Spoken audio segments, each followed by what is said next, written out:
వివాదంలో అసద్ లోక్సభ నుంచి వేటు తప్పదా అనేది ఒక పేపర్ న్యూస్ వచ్చింది.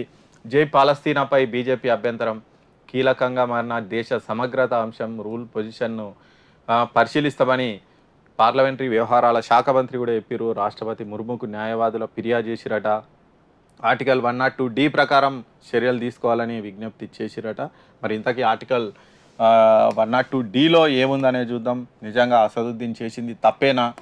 ఒకవేళ నిజంగానే ఆ తప్పుకైనా శిక్ష అనుభవించాల్సి వస్తుందా అనేది మనం చూద్దాం. ఇక చూడాలి అసలు నిజంగా ఫస్ట్ అసలు ఆర్టికల్ 102Dలో ఏముందో చూద్దాం.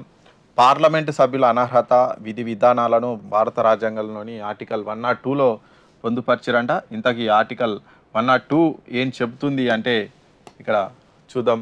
దీని ప్రకారం అందులో క్లాజు ఆర్టికల్ 102లో డి ఏం చెప్తుందంటే చట్టసభల్లోని సభ్యులు ఎవరైనా భారత పౌరులు కాకున్నా స్వచ్ఛందంగా వీళ్ళే విదేశీ పౌరసత్వాన్ని పొందినా ఏదైనా వేరే దేశానికి విధేయతను ప్రకటించినా కట్టుబడి ఉన్నా ఆ సభ్యునిపై వేటు వేయొచ్చు అనేది ఇక్కడ ఉంది.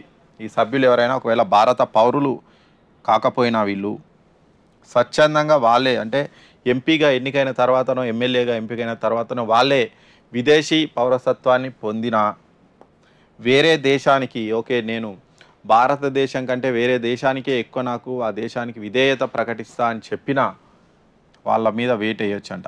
మరి ఇక్కడ ఈ ఆర్టికల్ 102D అసద్కు వర్తిస్తుందా అనేదే చూడాలి. ఆయన జై తెలంగాణ అన్నారు, జై పాలస్తీనా అన్నారు, అంటే నిండు పార్లమెంటులో అన్నాడు జై పాలస్తీనా అన్నాడు. మరి తర్వాత ఆయన ఎందుకు అన్నాడు ఏంటి అనేది వివరణ ఇచ్చుకున్నప్పటికీ అదైతే తప్పు అని వీళ్ళు వాదిస్తున్నారు. ఆల్రెడీ రాష్ట్రపతికి కూడా వాళ్ళు కంప్లైంట్ చేశారు. మేము అవన్నీ కూడా క్లాజులు పరిశీలిస్తున్నామని కేంద్ర మంత్రి కూడా చెప్పినటువంటి పరిస్థితి నేపథ్యంలో మరి నిజంగానే అసదుద్దీన్ మీద వేటు వేస్తారా అనేది చూడాలి. మరి న్యాయవాదులు కూడా ఫిర్యాదు చేసిరట. మరి నేపథ్యంలో ఇదైతే కీలకంగా మారబోతుంది. ఆయన వేటు పడే పరిస్థితి ఉందా అనేది మరి నిజంగా అంత డిసిషన్ తీసుకుంటుందా కేంద్రం అనేది అయితే